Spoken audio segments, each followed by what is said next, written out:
Yes, it is getting hot and a little bit humid. In fact, if you're out here in the garden right now, you'll notice that humidity.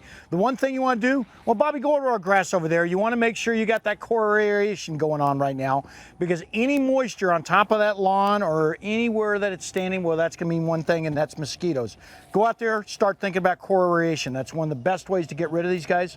Also, this time of year, if you've got a lawn, it'll also help to go out there and dethatch. It's just a rake, this is a dethatching rake, and it basically rakes up all that thatch right underneath the blades of the lawn itself. Now, some ways to get rid of those mosquitoes in addition to this is, of course, making sure you're using some regular BT. In fact, BT works out fantastic. Out here in the garden, I create what we call mosquito traps out of this. And this is one way you can get rid of them, and it's quite effective. In fact, we've reduced the mosquito population quite significantly out here. Just take a little bit of water, and we just put the BT bits down in the bottom of that water. And you can see that right there. That's right in our compost, basically our compost bucket. We make compost out here all the time, and it's a real easy way to get rid of mosquitoes. If you've got flood irrigation, one way we utilize this stuff is we utilize the dunks themselves. And you see the dunks right here. They've got a small hole through them.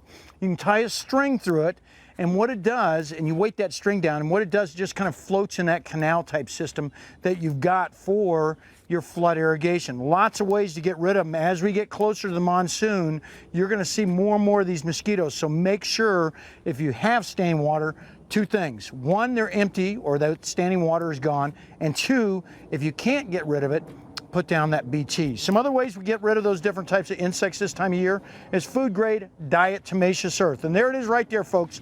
Talk about it all the time. It's one of the best ways to get rid of creepy, crawly type insects that basically crawl on the ground. It cuts that waxy exoskeleton. It's a real easy way to do it.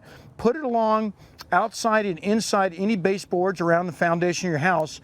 As they walk through it, like I said, it scarifies that waxy exoskeleton, causing them to dehydrate in this real warm weather. When we get back, well, I'm going to show off my what we call assault type of gun. And April, take a look at this. This is one of the best ways and most effective ways to get rid of a Nerf gun? Different types of insects around your garden. When you get back, I'm going to show you how you can even use this. Just sitting around, you know, you might have a cold one and maybe something comes along.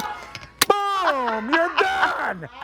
When we get back, I'm going to tell you all about it, girl. Not until then. That's about, what, an hour from now, and then we'll talk about it. But you got to tell me what's going on with this weather. It is hot and muggy out here, girl. Terrible. I picture you on your lawn with a cold one and that, sitting out there screaming at the neighbors. Watch out. Watch out. I got some diatomaceous earth. Watch out. Diatomaceous earth and assault. All together, girlie. Those waxy exoskeletons don't stand a chance against you, Dave. All right, thank you. Look forward